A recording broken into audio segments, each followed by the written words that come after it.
So people are watching it with their kids. Yeah. I mean, I guess that's better than the kids watching it on their own, because I don't think that's like a good idea. For those of you who have no idea what we're talking about, which is everyone, we're talking about 13 Reasons Why. The Netflix original television show.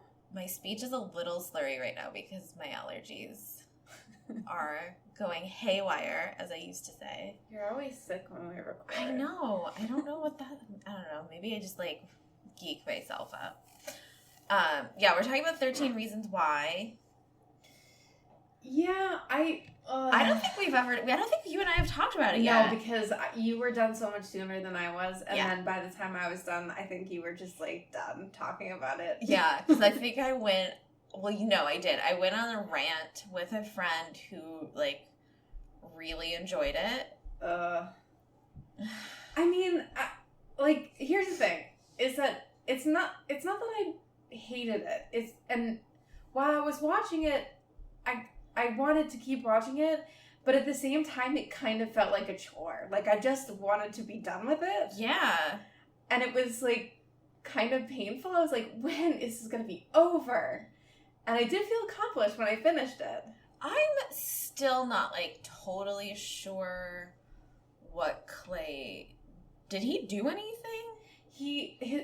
Well, I guess the thing is that he didn't do anything, and that's the problem. That's a lot to put on a kid. It is, and also, I didn't realize until after I'd watched it, but I saw some promotional video. It was a promo, and they were promoting it in a romantic way. Like, it was a love story. Like, if you only saw this trailer and hadn't watched the show, you would think it was, like, some kind of romantic thing. And I was like, no, that's not right. Don't do that, because that's not what the story's about. And I mean, I'm not convinced that it was written not as a love story, because the writer, first of all, I don't know if anyone else noticed that Clay and Jay rhyme. Uh-huh. And I feel like this was just like a love letter to the writer himself. Ugh. And also, like, he looks gross. Like, he looks smarmy. He looks like the exact kind of guy who would write a story like that. Yeah, he does. He does. That might be mean. I don't care. Yeah, I think my main issue... Well, there's definitely that element where it's trying to be like, if only she had known that she was loved, then she wouldn't have killed herself. And it's like, there were a lot of people that, like, cared about her and showed her that. That's just not... First of all, that's just not how it works. And also, one of the main things that I was really frustrated with, and I've heard a lot of other people were like, that's messed up, is how she tried to reach out to the guidance counselor, and he was just like, no. Like, that's... What are we telling kids? Like, don't even bother. Exactly. Because you're not going to get the help you need. Mm-hmm. That's messed up. Like, we should not be teaching that. No. I also had an issue with these teenagers all having tattoos. I mean, they're like 17. Where did they get those tattoos? I don't know. They all had multiple tattoos, too. Oh, yeah. Like, this has been going on for years. Yeah. And it had been going on for years, too, because they showed them, they're not even, like, seniors in high school. Yeah. No, that's not realistic. It's weird. It is weird. Also, can't you just, like, put them in clothes where you can't see that? If you're showing them on purpose, which is weird. Yeah. That's part of a characteristic of these teenage kids. I'm not into it. It's weird. I'm not into it either. And then my main problem with it is the fact that this girl's suicide story is all about, it centers around this boy. Yes. This white boy. It's all about Jay. Ugh. I mean Clay. Oh. Ugh. It's so gross. Also, just listen to the damn tapes. Oh my god. Why did he take that? Well, I feel like everyone else, though, is like, why are you taking so long? Yeah. listen to the tapes. Just, like, plow through them. I plowed through the series. Yeah. Mm-hmm. Didn't take me nearly as long to watch the series as it took him to listen to those tapes. Yeah. Another problem I had was the fact that her progression of depression was not visible. No. And it was, like, I think my main problem is that the worst thing that happens to her is, like, a week before she commits suicide. And just, that's not the way it goes with real life situations. It's usually depression that's been building up for a long period of time. Maybe there's one incident that triggers it, but we didn't see that depression at all. No, we didn't. We saw, like, bad things happen, but that was it. Like, it was just, she was not affected. I mean, a little bit she was affected, but it wasn't like... But it's like she just gets over it and moves on. Yeah. Okay. Another question, because now I kind of don't really remember what happened. The, like, tall drink-a-water football player that liked her, what did he do? He looks like he's 37 years old. The guy that she dated at the beginning? No, the guy that she like, they had those bags in class that they were supposed to put things in. Oh. What was his thing? What did he do to her? I just remember not understanding when I watched it because she reacted very poorly to whatever it was. Was he the one that she went on the date with? No. Later, and, like, halfway through, and he was, like, hitting on her, like, being gross in front of his friends? No, he was the one that, like, sat down with her after that. Oh. I think it was just that he didn't own up to the fact that he was, like, leaving her the notes and liked her. Oh. I think that's it. I think that's all that he did. Okay. Oh, and I think maybe he said something mean about her to someone else, and she overheard it. Okay. I may have missed that. There was a lot.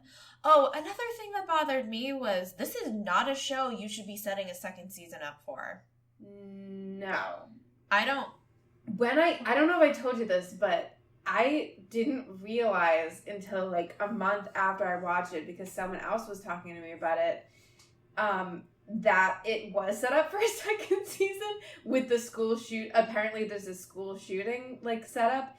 I saw that scene, and I was like, later, after I finished the episode, I was like, why did they pay that off? Not realizing at all that was supposed to be a setup for later. Yeah.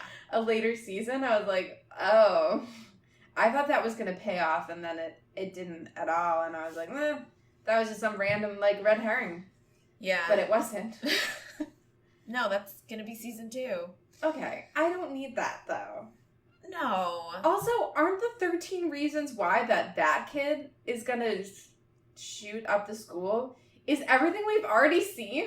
Yeah. Pretty much. Things that happened to him in the first season? Yeah, and then the second season is going to be Clay taking a really long time to figure that out. You know who is great in it, though? Who? Yes, Kay Walsh. The mom. Yeah, she's great. She's wonderful. I love her. My boss was like, she wants an Emmy because she's not wearing makeup. I was like, is that a thing? I mean, yeah, I guess. I think that's what, like, TV shows do to women. They're like, oh, we need to show that you're super depressed, so don't wear makeup. Don't wear makeup. Yeah, I thought she was great in it. Yeah. I liked her performance. I can't imagine watching this with kids, though, and I hear that parents are doing that, and I think it's better than letting them watch it alone and, like, trying to navigate it themselves. But those discussions that you're gonna have with them is like, it's like full on. Well, yeah, but like you were talking about earlier, it's also don't pay attention to this. Like, with the guidance counselor. Like, Yeah. no, that's wrong. Yeah. And this show is being kind of, like, billed as a... Like, really... Huh? Like, bringing awareness? Yeah. But the thing is, the problem is that it's not saying don't do this, because it's basically like, oh, look what this girl did and all the attention that she got. Yeah. And I don't know that when you're a teenager, you're gonna get how, like, that you're gonna get the consequences, because you don't really see, I mean, the consequences that you see are everybody, like, trying to figure out, and the mystery and the attention surrounding that, and then you get a little bit of her parents being really depressed and grieving, but also when you're a teenager, you don't give a fuck about your parents. Yeah, you're not identifying with that. I identified with that probably more than I would have when I was younger. Oh yeah, definitely. And now I know that's how I'm older, because I identify with the parents more than the kids. I'm definitely not going to watch the second season. No. I don't need to see that. No, because everything that the first season maybe could have helped with or brought awareness to is going to be totally erased in the second season. There's no way to justify that, to justify any of it. Yeah, and you're probably not going to see any further consequences of what happened. So, yeah. I don't know. I mean, I really would love to see Bryce in jail, though. Yeah, if we could just have season 2, Bryce. Just Bryce in jail. Bryce in jail, and his parents being like, oh, you're an asshole. You're an asshole. Yeah. Can we talk about the relationship between him and Justin for a second? I wish that they had kind of talked about it a little bit more, but I was actually really appreciative that they talked about Justin relying on Bryce for survival and nobody doing anything to step in on that relationship. Yeah. And how it affected his ability to make decisions in other parts of his life. Yeah, and that had been going on since he was a child. Mm-hmm. And, like, how fucked up that is. Yeah. That was actually probably my favorite part about the show. Yeah, and also seeing a popular kid that is coming from a home that's not great. Yeah. Is something you don't really see that much either. Yeah. So that's good to see, I guess. Oh, and they also talked about Bryce, his dad, and, like, how he kind of encouraged that, which I thought was interesting, because, like, it was, like, a quick throwaway line where he talked about how, like, Bryce's dad would bail Justin's mom out of jail. Oh, really? Yeah. And I missed that. Yeah, he said, like, he would, when my mom would need it, he would bail her out of jail. And I just thought that was, like, another really interesting way to it was just, like, a way to add depth to that relationship. Yeah. Well, it makes it make more sense when what happens later happens. Yeah. Because even though it doesn't justify Justin's behavior, it's still, it makes you say, okay, if you're a teenage boy and you're an idiot, maybe you do value that relationship more because you need it to survive. I'm 100% not saying that his behavior is justified. I'm not. But I wouldn't call him an idiot. I would call him abused. Yeah. Because he is. I mean, he can't survive on his own. He talked about how, like, he relied on Bryce for food. Yeah. And those relationships are a lot more common than people realize, unfortunately. Mm-hmm. And when you add a sociopath into that relationship, things get really hairy and fucked up. Yeah. I just meant that all teenage boys are idiots. Oh, yeah, they are idiots. But I don't think that, like, I don't think he was acting as, like, an idiot teenage boy. I think he was just like, oh, I, like, don't know what to do. I think he was acting as somebody who was abused himself. Yeah. Which I kind of wish they would have talked about a little bit more, because the way that they did it without talking about it, it did make it seem like they were trying to justify his behavior. Yeah. And then I kind of get the impression that there might be something going on with Bryce, too. Like, that kind of toxic masculinity doesn't come from nowhere. Yeah. So it would have been interesting to see that, but you also don't really want that character to have any kind of... I'm okay with him being just, like, gross. The villain. Yeah, I'm okay with him being the villain. 13 Reasons Why. Yeah. I can't really recommend it, but, like, if you want to watch it, watch it. Yeah. That's my recommendation. If you want to watch it. Give it a go. Don't. If you get 3 episodes in and you're not loving it, you can stop. Yeah. That's your permission. I told myself that I was going to be really angry if I got to the end. And all Clay did was just... Do nothing. Or, like... I was going to be really angry. And I wasn't angry. I was just kind of exhausted. Like, I felt so good when I was done. Yeah. I was, like, just so happy to be done. Yeah. So that I can move on and watch something else. I can move on with my life because then I don't have to know. Mm-hmm. Yeah, I think what drew me in was the mystery. Like, I just really like mysteries. And that really drew me in. And, I mean, I probably could have just watched the last episode. I wish I would have. I do that with every other show. You do? Yes, I watch. If I can, I'll watch the last. I watch the last 5 minutes of the last episode, and if I still want to watch it after that, then I'll go back and watch it. And if I don't, I can't do that. Yeah, Matt doesn't like it when I do that. Oh. If I start something with him, then I'll look up the last 5 minutes. I won't, and then just so I know, that way I know how engaged I have to be. I watch a lot of television, so yeah, I have to be picky.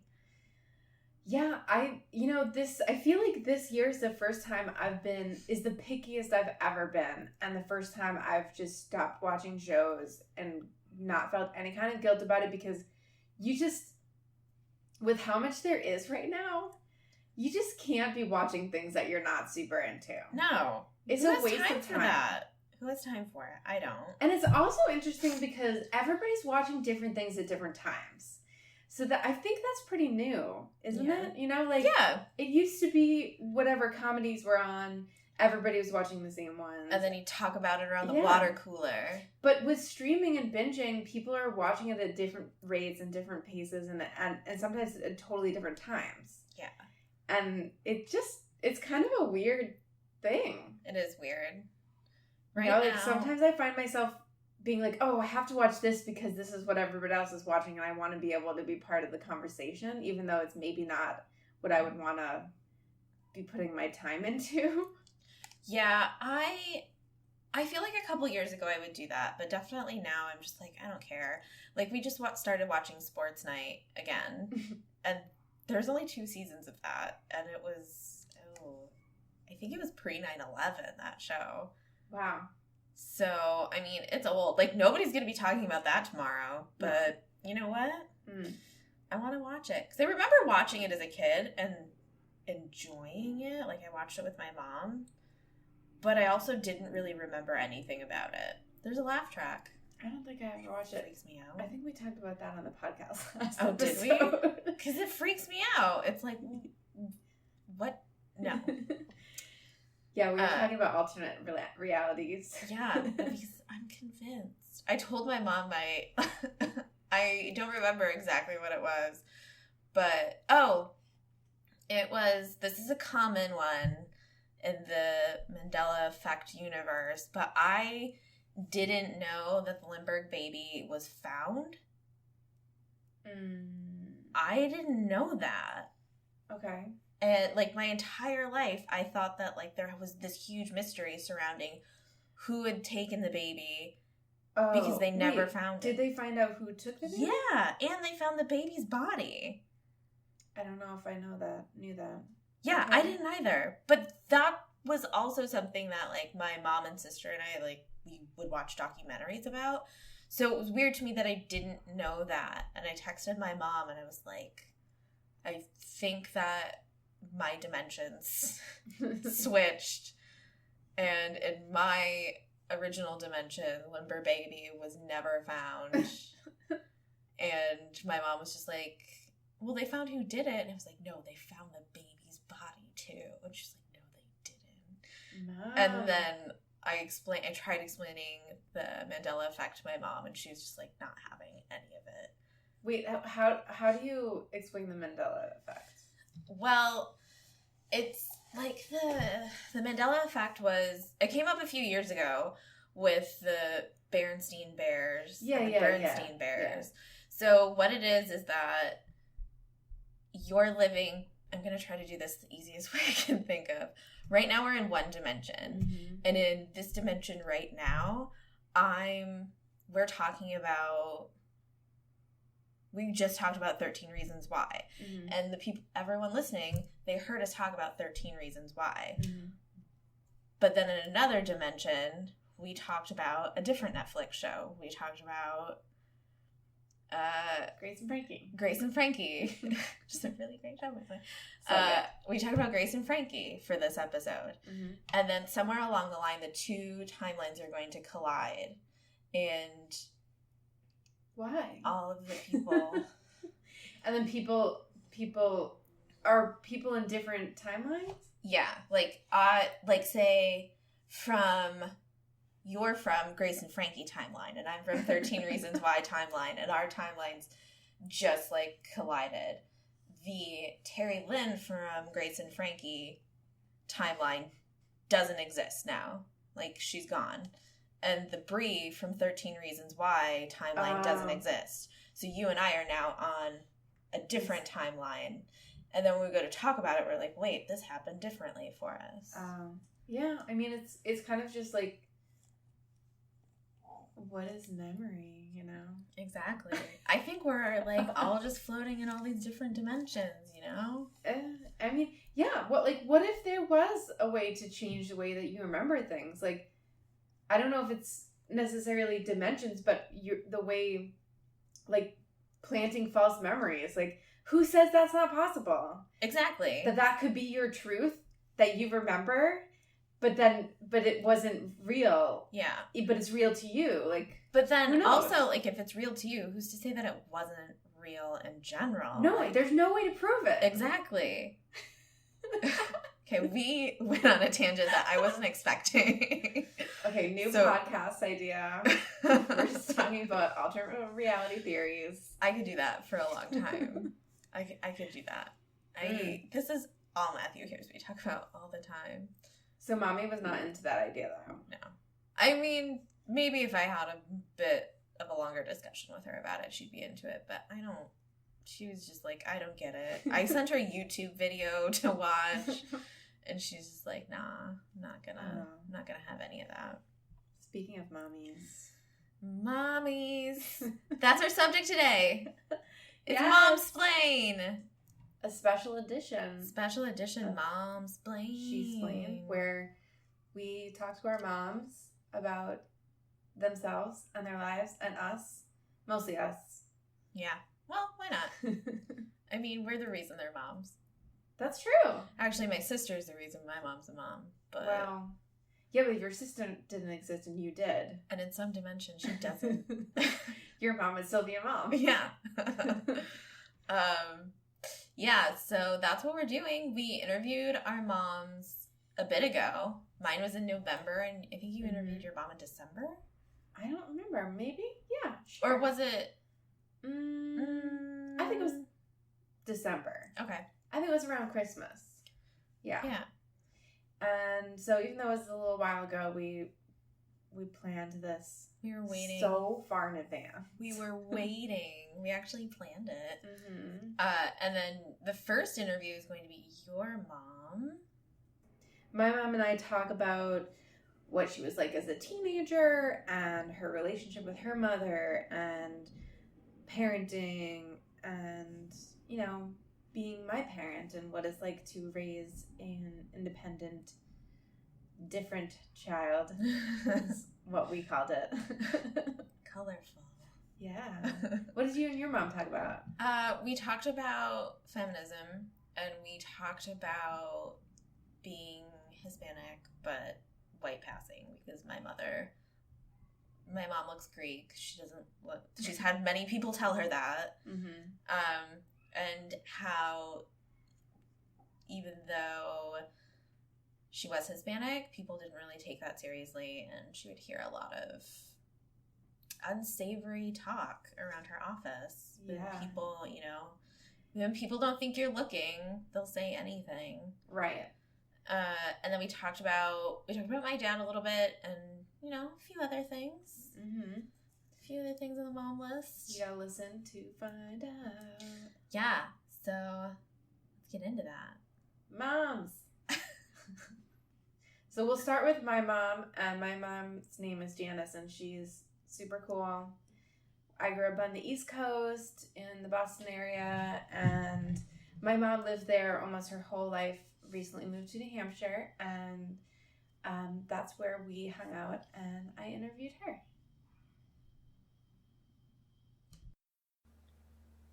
So, what was your thing when you were a teenager that you were really into? Did you have anything that was like your obsession, or music? Music. Or what kind of music? Oh, rock music, of course. Like what? I used to follow bands. Wait, like you actually It was like a groupie. go around like Well, there was a band in town that was very popular, very good. that was the local band that you were telling me about? It was Before? called Tears. And was that the one where you dated one of the musicians? I dated one of them, but not for that long, couple months. But I stayed friends with some of them. They were older, a couple years older, or a year older. That was when you were in high school? Yeah, we used to go around to different places and watch them play. And follow the band. But just around. Local towns around here, yeah. Yeah. And I used to wear a lot of hats. Oh, you mean actual hats? Hats, yeah. Floppy hats. Suede hats or felt hats. I had different ones that matched all my clothes. Did you ever think about moving somewhere else? No. Never wanted to? No. You just like to travel? I love to travel. Where's somewhere that you really like to go, but you haven't been able to go yet? Ireland. Well, you had to really think about that one. No, I didn't have to think about that. Do you think you'll go? I know I'll go. Not sure when, but I'll be there. Is there anywhere else that you'd really like to see? Oh, lots of places. I'd like to see more of England. Because my goal was to do the things you wanted to do that you didn't have time to do. Scotland, Austria, Switzerland, maybe Germany, a lot of the United States that I haven't seen. Is there somewhere you'd like to go back to? All of them. I just would like to see everywhere. I just want to see everywhere in the world. What was difficult about your relationship with your mom? I don't think there was really anything difficult about the relationship.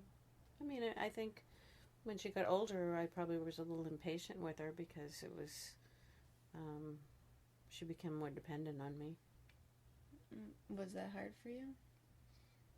It was time consuming a lot of times, and it was why I didn't go back to finish my bachelor's degree, because you guys were little and took a lot of my time, and I was working part-time, and I needed to do a lot for grandma because I didn't go to college right from high school.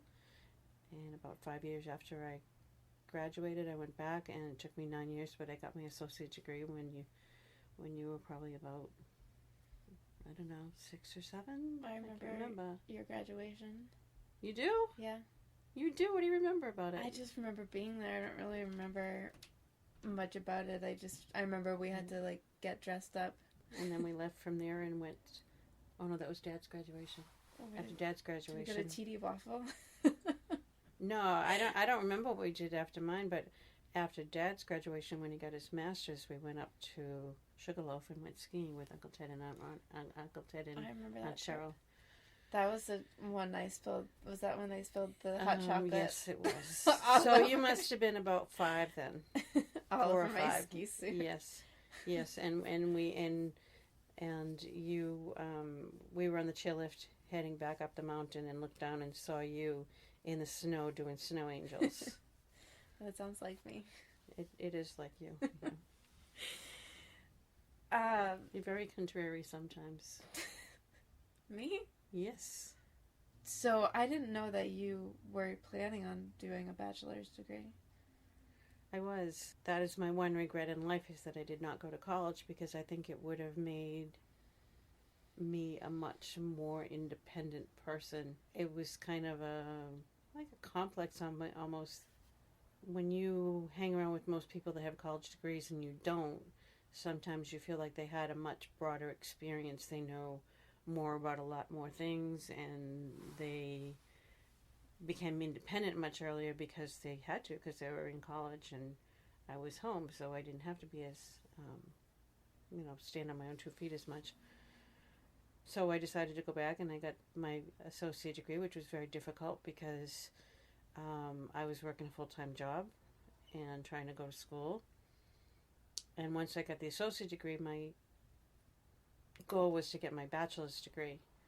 And like I said, it just wasn't the right time because you guys were little, and Dad was going to school at the same time, and Grandma was getting to be more dependent on me, and I just, there wasn't enough of me to go around. And by the time you guys were not dependent on me, I just said that, you know what, I at least got my associate degree, which I felt really, really proud of, and that at that point it really didn't matter that much to me anymore. How did it feel when you went back to work after being a stay-at-home mom for a little while?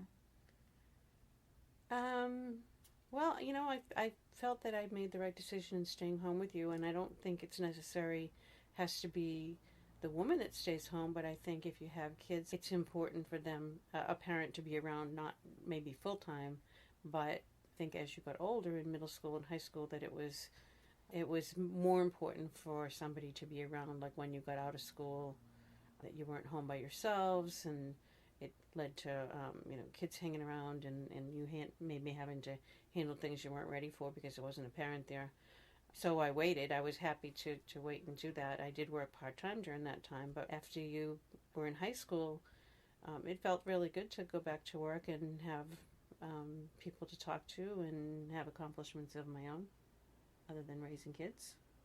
Do you feel like being a parent is a full-time job? In a way, yeah, it is. It's a lot of work and a lot of time. And I think your kids have to be a priority. And I think they have to be more important than your job. And do you think that has to be the case for both people, or do you think there has to be some kind of balance? I think there needs to be a balance. I don't think it has to be one person. It has to be a balance, whether it's... and I know that it's really difficult nowadays for parents, because it used to be that parents went back to work because they wanted more. They wanted more money. They wanted more things. But now I think it is a necessity for both parents to have to work. I don't know how you create that balance, but I think there needs to be some kind of a balance. I think the kids need to know that you're there for things for them. And I guess it's a trade-off between the two parents, or it can be one person. I think it's hard. I think it's become very difficult to be a full-time parent. Mm-hmm. What kind of advice would you offer to someone that's becoming a parent now? There's going to be some sacrifices in your life that are going to be necessary, and you're going to have to choose sometimes between your job and your children, and it's going to be very hard to balance that out and try to be able to work it so that you can be there for your kids as much as possible. Also, that the time that you spend with them is more important than what you spend on them. So time is more important than money. Way more. But time is money, Mom. Well, time may be money, but you can shower them with all the latest gadgets and money and anything, but the time you spend with them, however much it is possible to do, is more important. I mean, you can work full time, and you can come home, pick them up from daycare, and it's not important that you have a 3-course meal on the table. It's not important that you bring stuff home for them. What's important is that you sit down and spend time with them as much as you can. What kind of rules would you have for JR and me if we were growing up as teenagers now with social media and the internet and all the different things that we didn't have when we were growing up? I think I'd require you to give us your password so that we could monitor your activity. On our phones? Oh, more internet. What about how, like, we could get internet on our phones, though? Well, I think we'd want to, I don't think I would want to monitor it on a regular basis, but I think if we notice any changes, because I think when you raise children, you kind of are attuned to them, to what's going on with them by their moods and changes in people that they're hanging with, things like that. And I think if I saw something that didn't look or feel right, then I probably would want to. But I would let you know that I was doing it. I wouldn't, just put something on your phone or your computer and not tell you. I would want you to know that we had the passwords and that we occasionally would want to monitor it if we thought it was necessary. What do you think is the scariest thing about raising a kid now?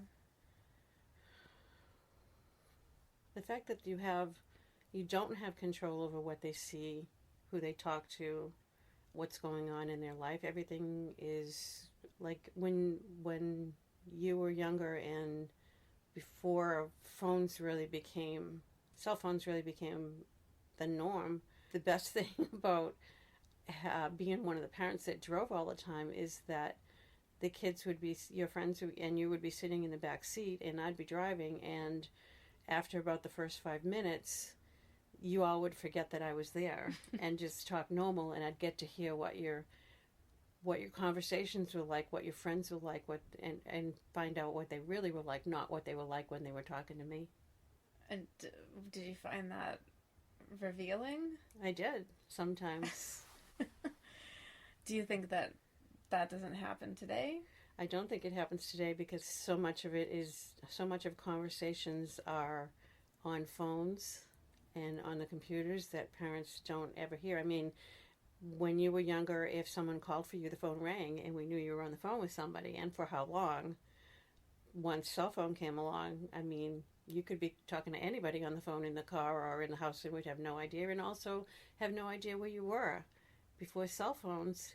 And we would say, call us when you get there, and we would know what number you were calling from, so we always knew where you were. Or if we said, is there going to be a parent home, we could get the name of the parent and call. And you can still do that today, but I don't think parents do. Do you think that you would have conversations with us about sexting? Yes. And what would you say?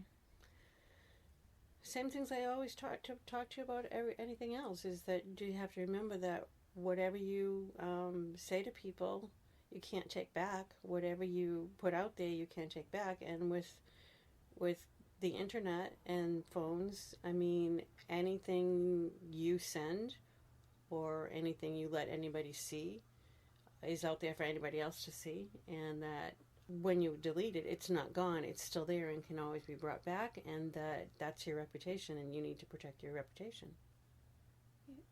Mm-hmm. What's the best thing about being a grandma? Everything. They're just so adorable. He's adorable. I think everyone tells you that the best thing is that, you get to be the good guy. You don't have to be the one that's always the bad guy disciplining them or telling them they can't do things or telling them they should do things this way, or when they do something wrong, having to correct them. Did you feel like the bad guy? I was the bad guy for the most part. Dad was too, but not always. I was a day-to-day bad person. Dad was Bad like guy. the big guns. Dad was the big guns. Yeah. I wasn't a mother that said, wait till your father gets home. I dealt with it when it happened. Yeah, but there were times when... Well, we brought in both of us at some point. Yeah. But I didn't. There's a lot of parents that the mother would say, oh, when your father gets home, you're going to be in such big trouble. You were in trouble with me. Mm-hmm. And that might have spilled over to Dad later on, but what kind of parent do you think I was? I think you were pretty strict, but not arbitrarily. I think we felt like you had a lot of rules, but since I've gotten older and I've heard about other people's childhoods, maybe we had a little bit more freedom than we probably thought. I think you were very present and involved, and we probably didn't appreciate that very much when we were younger, but I think it probably did have an impact on how we grew up. I think you always believed in us and wanted us to do well. Mm-hmm. I think I was difficult, but I think you did your best. And, yeah. I think we all did our best. What's the hardest thing about being my mom? And what's the best thing? The best thing about being No, your mom... you have to say the hardest first.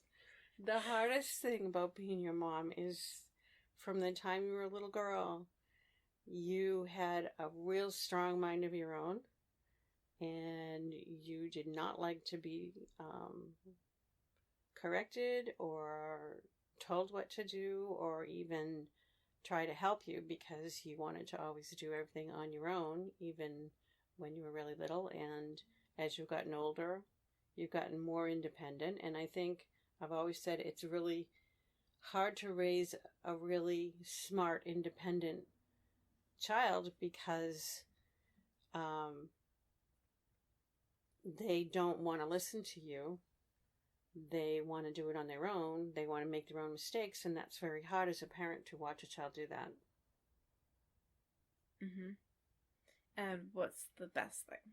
The best thing is that you have grown into a very independent, very creative, and intelligent, smart person. You know your own mind. You know what you want to do. And you're a very interesting person to sit down and talk to and to be around. Okay. Do you think I passed my feminist ways on to you? Or do you not look at me as being feminist at all? I think so, because I think the way that you and Dad raised me, I know you say that I just came out being independent, but you allowed me to be independent. I knew I did something wrong. Well, maybe you don't think you could have done anything, but I think you fostered that independence and independent thought, and I think that definitely has a lot to do with the way that I am now. It's funny, but in some ways you're so much like that, and in some ways you're so much like me. It's almost like you're both my parents. Oh, wow. But we're both John's parents, and he's totally different from you. Yeah, I know, but doesn't that just say, like... It confuses me how the hell two parents can have two kids with the exact same genes, but they mix up differently and come out totally differently thinking. When you were raising me, did you feel like you were raising me to be feminist, or was that something you didn't really think about? I raised you to believe that you could do anything you wanted to do. Mm-hmm. Do you feel like you raised JR and I differently, or in different ways? I don't think I did. I think you think I did. I didn't say that. I think you did. I think you thought he got to do more things than you did, and we were more protective of you, maybe. And I think it's hard not to be protective of a girl. It just is an innate thing. You don't think of them as being able to, defend themselves the same way. Well, I think a lot of it was probably that he was older, so he got to do things before I did. And I always felt like I was ready earlier. Well, you probably were, just because you had him around and you saw the things he did. Yeah. Do you think that other people ever treated me in this particular way because I was a girl rather than a boy? No, I think they probably treated you different because you were different. In what way? You're pretty unconventional when you were going through school. You were unconventional. What? Mom there? Yeah, we're in the middle of something. I can't come in? Yes, you No. can come in. You can come in. What are you doing? She's interviewing We're in me. it. We're doing an interview. All right. I'm heading out, so do you need money? Sure. Well, how much do you need? I had to pause it. What were we talking about? Oh, you were saying we were talking about how I was different. Yeah, you're very unconventional. You would wear something not because it was popular, but because you liked it. And you did things not because they were popular, but because it was something you wanted to do. And I think your brother is pretty conventional. And I think to a lot of his friends, you probably seemed different because you weren't like him. Do you think I was different because that's just the way I was, or where do you think that came from? I think it's because it's just the way you are. You just have always been independent. When you were younger, you just had a mind of your own, and kids with a mind of their own are very difficult to raise because they question everything you do, everything you say. And I think my personal opinion is that you had a rough time sometimes in school because you were a little bit different, and you're a little bit of, a lot of an old soul, and you think differently than other people do. And I think that's very difficult to be different because people look at you as being different. Mm-hmm. And they don't always understand it. Yeah. What do you worry about for me in my life? I don't worry about a lot with you. I think you know what you don't think you know what you want to do, but I think you know what you don't want to do, and you're good at solving your own problems. I worry that that you're happy and fulfilled. And whatever that is in your life. I don't care what you do. I don't care where you are. I just want you to feel like that you have happiness and contentment in your life. Mm-hmm. So thanks to my mom for sitting down with me and answering lots of questions. At some point she was like, "Are you just asking these questions because you want to know things?" And I was like, "What difference does it make, Mom? It's for the podcast."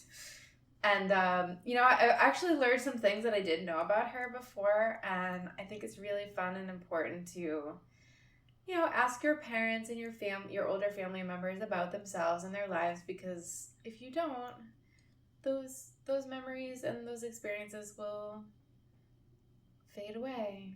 Yeah. Into alternate realities. Into a different dimension. Yeah.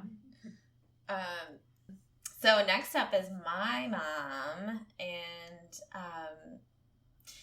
we recorded this before the election. Oh. So, and when I got to the part when I was editing where we were talking about Hillary, we talked about it for a long time. We talked about it for like a half an hour about Hillary because I was obsessed with Hillary Clinton when I was a little kid.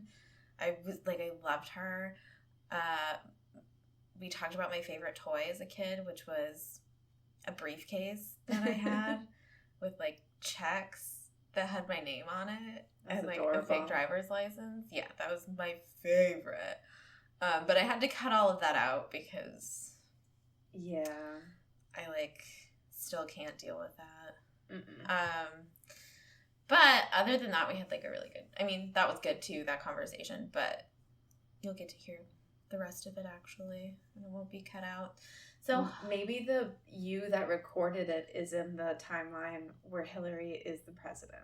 Good God, I hope that there's some alternate timeline where Hillary's president and the world.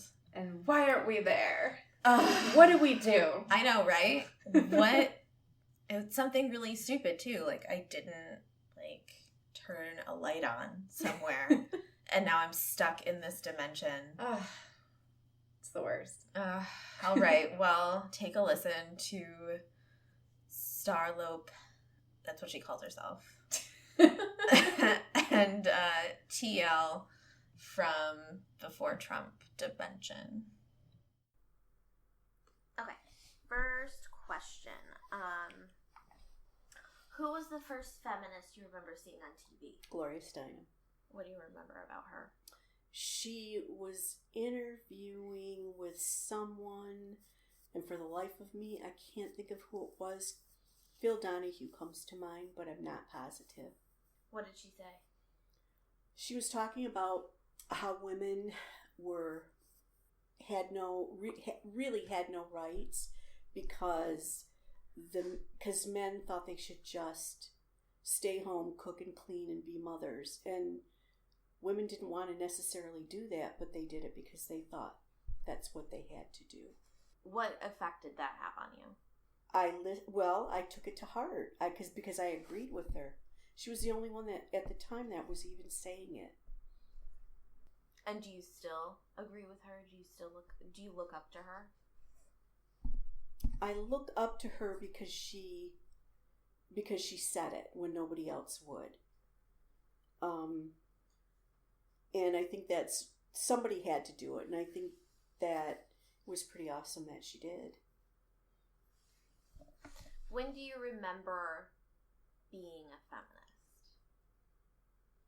I don't ever remember being a feminist. Do you think it just came naturally to you? Yes. Circumstance made it happen. Yes. Are you proud to be a feminist? I still don't know that I am. How could you not know that? It's so easy. What do you mean you don't know if you're a feminist? I don't know that in my circumstance I had no choice but to do the things that I did. And I made a conscious effort to make sure that my children got what they wanted, and I put their needs before everybody else's. I don't know that that makes you a feminist. A feminist is just somebody who thinks that women are equal to men and that everything we have should be equal to men. Then I have been a feminist all my life. But why would you question that? Because the definition of feminism is not, it's not that cut and dry. It's just, when you hear that, you think of women that are ballsy, I guess. And You don't think you're ballsy? Oh, I know I'm ballsy. There is no doubt about that. But I don't mean that. Well, I guess I do mean that kind of ballsy. I guess I just don't know. I guess I don't like that term, feminist. Because it had a... When you say feminist, the connotation that you get from saying that is not what it... Maybe what it really is, but because of the time when it happened, I guess You're talking about all of the media and how Yes. they portray feminists, how it's man-hating, Yes. feminazi. Yes. But that's not what feminism is, and that's not what being a feminist is, and that's not. But not even you don't like the untrue aspect of what that is. Right, because if I say that women are just as good as men, then I have to say men are just as good as women. But that's fine. And feminists didn't say, back then, feminists didn't say that. When you were growing up, it was much more radical. Yes, very much so. But what about now? Oh no, believe it or not, the world has changed a lot. Like when my mom was married and had kids, the thought of her going to work never entered anybody's mind. But by the time I grew up and got married and had kids, because of my circumstance, I had to go to work. I had to support my kids. And so that's changed a lot. But I'm talking about what about now in terms of the word feminism and feminist? Oh, I'm sorry. I didn't answer that. I still think for someone my age, it still has that radical negative feeling when you say it and when you hear it. And that's only because of the way it started out. But do you think it actually started out that way, or do you think that the media had a lot to do with that? Because if you look back on even advertising, the ads that they had were extreme, and they portrayed feminists as man-hating right women, and that I don't think that that's what Gloria Steinem ever wanted. Gloria Steinem talks very highly of marriage and of two people loving each other, and she says it's one of the best things that you can do for yourself. So I think, doing research, to me it looked like the media was saying this is what feminists are, and it's really hard to understand the word differently when everyone you see on television or every ad you see tells you something else. And it's just like people now who hate Hillary because she's a liar, and she's not. She's a politician, and she does the things that politicians do. Mm-hmm. But the media says that she's a liar. Right, and so what's happening to her right now is what happened to the feminists back then when I was a teenager or my 20s. This is exactly what happened. And yeah, the newspapers, and even when she was being interviewed, it was like they interviewed her with animosity. Who was being interviewed? Gloria Steinem. Oh. And then there was a book that came out. It was by Betty Friedan. And I don't know, We love Betty. We love Betty. I can't remember if it came out before the whole feminist movement or after. But the book told it the way that women really felt. And it was an awesome book. And I don't think she gets quite enough accolades for it. She does now. She didn't back then. She does now. I think that she didn't then. No, she didn't then, because then she wasn't. It was easier for people to look at Gloria Steinem because Gloria Steinem was beautiful. And it was easier to put her in front of everyone. Even though that was a feminist movement, and that's not what they cared about. It was easier for the media to reach out to her. Yes, you're right. And put her in the front. And she was a beautiful white woman. And so educated and spoke well. Yeah, there were a lot of women who were just as important to that movement, who at the time in the circle were well known, but they weren't outside of that circle and in everyday America. But they definitely are now. So now, do you think that you're a feminist after we just discussed it? Yes. I think it's hard for women of your generation to say it because of that. I think it's hard for older women to look at that word and not cringe. And it also has to do with location as well, because even young girls coming back home, the young girls here aren't as willing to consider themselves feminists. Right. And growing up, I didn't know that there was a woman that wasn't a feminist growing up. You didn't? No. That's interesting. Because I had you and I had Jane. Mm-hmm. And Jane talked about it all the time. Mm-hmm. And I think that even a lot of your other friends, even the married ones, they felt independent. You're right. When I was around them, they all felt very independent, and even my stepmother, she didn't feel independent, but she felt no, there was an independence about her where she knew how to do a lot of things on her own. And so I didn't realize it. I didn't realize it until I was much older that there were people who didn't consider themselves feminist or kind of hated them and hated that word. Well, I understand hating the word. I don't know that people hated them for being the way they were. It was a time when the world changed, and it changed for us for the better, but we're still not there. So, you are Hispanic. Mm-hmm. I think that you're white passing. Do you feel like you are white passing? Do you feel like you have a lot of white privilege?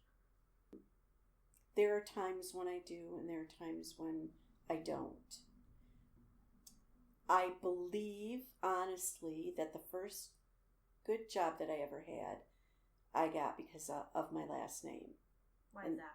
That was working at Prestolite. Why is that? What's Prestolite? Oh, I worked in the office, but they used to make spark plugs and things like that for GM. So why do you think they hired you based on that?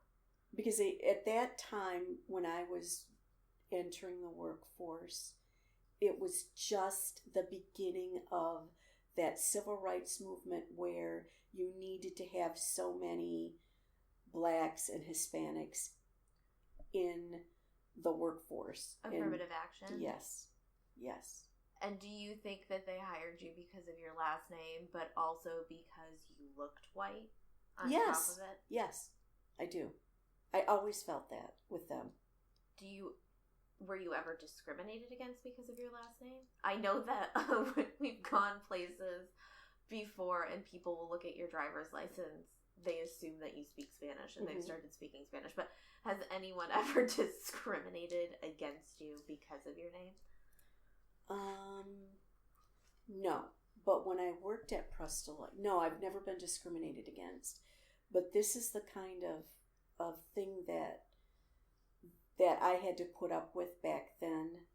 We had a meeting, and it was an office meeting, and everybody was required to attend. And our switchboard operator stood up and gave this ridiculous joke about, and I can't even remember what the joke was now, but the punchline was, because they're wetbacks.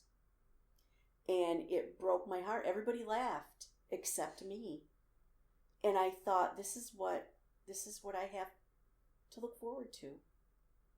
And so even before then, I knew why I was hired. So you had to deal with inappropriate, racist jokes at work. Did you have to deal with inappropriate sexist jokes or any type of sexism? Yes. Back then, yes. What's the worst? Oh my gosh. I had my boss. Well, I had two bosses. One was a comptroller and the other was the assistant comptroller. And the assistant was he just disgusted me because he kept looking at my chest. You had a very large chest on a very small frame. Yes. And he kept looking at it. Some men, I guess, don't realize that they do that. Instead of looking up here, he was always looking here. And he would say things like, he started, you see, what was that show? I can't even think of her name. But she wore a very skimpy outfit on her TV show. And he said, how come you don't come in and stuff like that? Oh, gross. Yes, it was horrible. But he was actually the only one. He would leer at me. Yeah. And it was awful. It was awful. But he was also afraid of me. So he knew when he needed to back down because I made it very clear.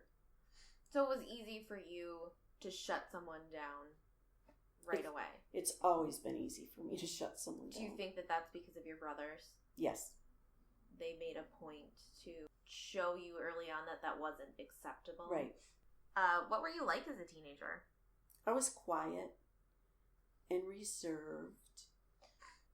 What were you like in your 20s? Still quiet, but trying to find my way. Trying to figure out why I had to get married, because that's what everybody was waiting for. Who was your best friend at that time? I'm going to say my best friend back then was Jim. And tell me about Jim. We worked for the same shoe store, and he was sad. Part of him was sad because he was gay, but he wouldn't tell anybody. And he couldn't back then. You couldn't tell anybody. And so he was closeted, and I always wished he would tell me, but he never did. And I remember one time I borrowed his, because everybody knew, I suspect. But I borrowed his car one day for something, and I went over to my sister's, because she was watching your sister at the time, with his car.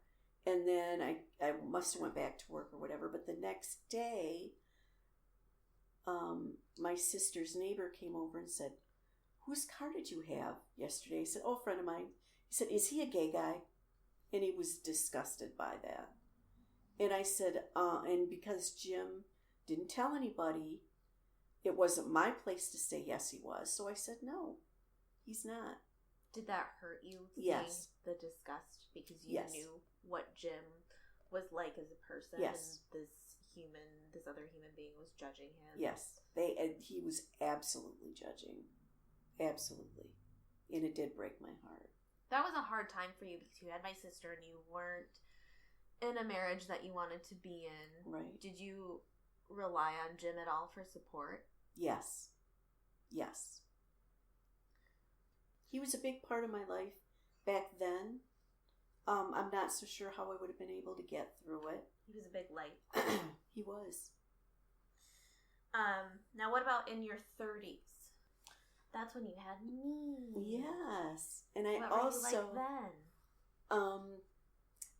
My best friend in my 30s was Linda, who is still one of my best friends. When did you meet Linda? Oh my gosh, it's been 30 years maybe. And Where I did met you meet? her through. She worked with me.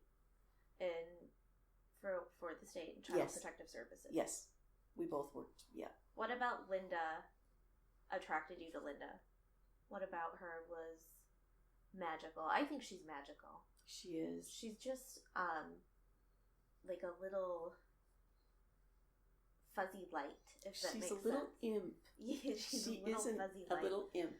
She was a lot like me, and she had gone through a horrible marriage, just like I did, and we had a lot of things in common. I thought she was a wonderful, wonderful mother. And she was silly. She was silly, yeah. And you worked for the state you still work for them. Mm-hmm. How many years did you work in CP? I'm not sure. I was 15 or something. Yeah, when did I? Probably 15 years. Maybe not quite that long. Long time. And who else did you meet while you were there? So you had a lot of friends through that job. I did. It's a hard job. It is hard. It's hard to understand being in that department and seeing the things that you see. And so I can only imagine that when you're there, it's easy to have friends that are in kind of the trenches with you. Because you need to vent to each other. You need to vent and you need to laugh. Yep. We did a lot of laughing because if we wouldn't have, we would have gone crazy because of the things that happen, even in your own little community. But I also met one of my other best friends.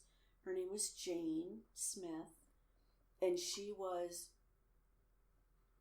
batshit crazy. And I loved her. And we all loved her. And she I loved her. My favorite memory of Jane is we just went to her house when we were just driving, and we decided to go to her house, and we walked in, and she was spray painting her kitchen floor tie-dye. Yep. She had moved everything out, and she was just standing there with a spray can in a circle going around with it. Yes, she did. That was Jane. Yeah. She was a feminist. Yeah. For sure. Do you miss her? Every day. I miss her a lot too. Yeah. She was a big part of my life. It's funny because I think that my sister and I gravitated to different people in our village, in the village that you created for us. And Jane was somebody that I always responded very well to. Mm-hmm. And then I met someone else who was going to end up being one of my best friends, and his name is Ron. Ron's special to me too. I think he's special to all of us. Yes. He's very special. I think Ron taught me that, you know, a lot of my friends had dads growing up, and I never missed it. I never felt like I missed out on anything. But I think that I learned from Ron what men in marriages and as fathers should be. Yes, absolutely. I definitely learned that from him. Yep. He was a good example. Yes. And I think that I think a part of the reason why I married Matthew was because I see similarities in him I do too, and Ron. Actually. They're excited about their life, and they're dedicated to that life. He's very dedicated. Very dedicated. I've never met anyone who's that dedicated. Not just to their jobs, but to life. Yes, everything. That's a good way to put it. He is definitely dedicated to life. I did before. Is there anything that you still wish to accomplish? No. No? You've done it all? There's nothing that you want to try? No. Yeah, I do. I want to go on a cruise. And Jane and I were going to go on a cruise. I know. And she passed away that next year, so we didn't get to go. But that's what I want to accomplish. But no, there's nothing anymore that I want to do. I've lived my life. It's been a hard life, but it's been a good life. And now I just want to be content with what's left. What would make you content? To see both of my girls happy and living good, productive lives. So I don't think I'm there. I think my girls sometimes are not happy. I can't live their lives for them. I can't make them be happy, but that's what I want to see. I'm happy for the most part. But I'm happy for the most part. What have you learned from each of us? Let's see, from Shawnee, I've learned that it's okay to be independent. It's okay not to have to rely on anyone. I've learned that I did a good job raising her because she was going to need that independence to get her through life. I've learned from you that it's wonderful to be charitable, that you live your life the way you want to live it. You might have regrets, but you don't regret what you've done so far in your life. That's true. It is true. What are you afraid of? Is there anything that you're afraid of for the both of us?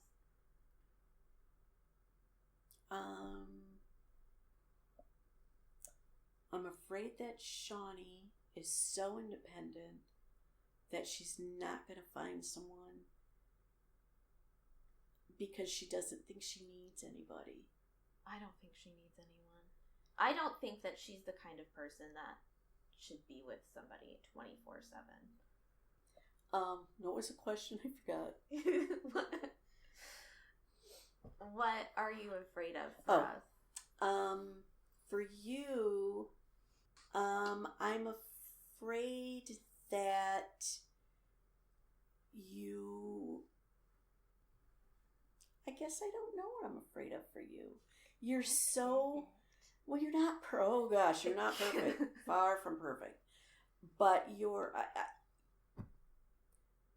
physically for you is what I'm afraid of. You have... Because you're afraid of physically for me because I am not afraid to say something. No, your sister's not afraid to say something. But either. she's not in Los Angeles. She's not right. in a place where it's going to be an issue. She's here, so if she needs me, I'm right there. But you taught me that. You taught me not to. You taught me that if I see something, I say something. Right. That I can't be somebody's white knight. But if I see someone in trouble, that I need to step in if I can.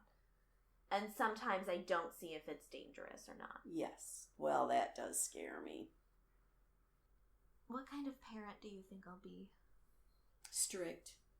Why?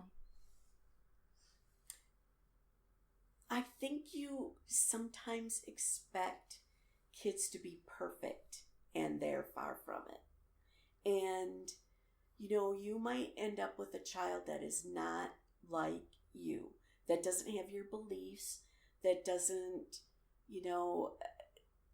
do everything perfectly. I think...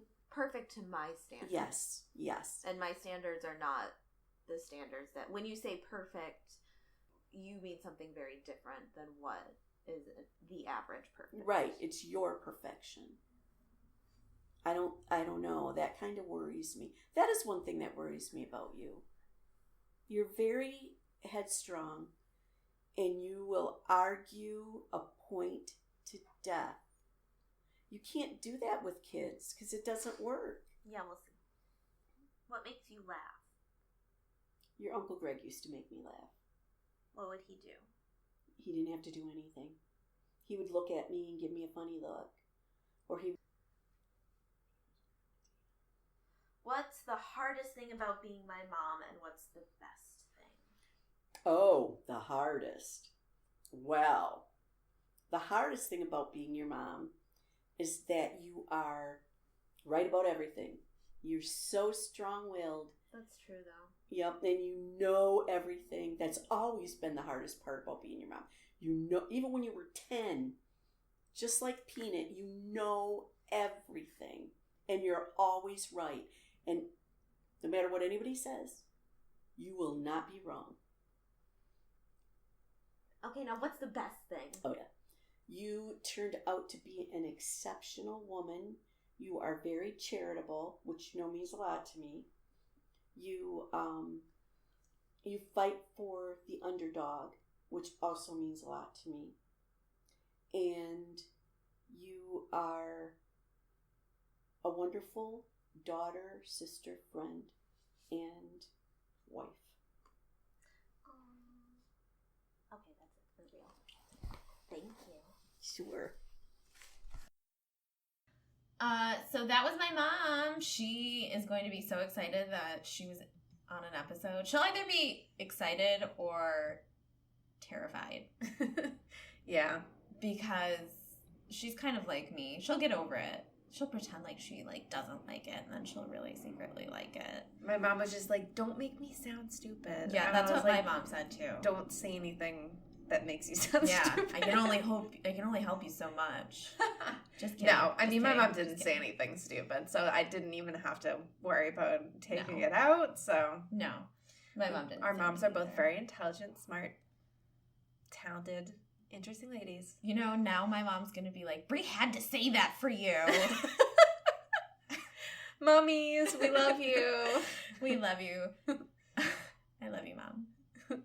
Love you, Mom. Thanks, Mom. Love you. She's late.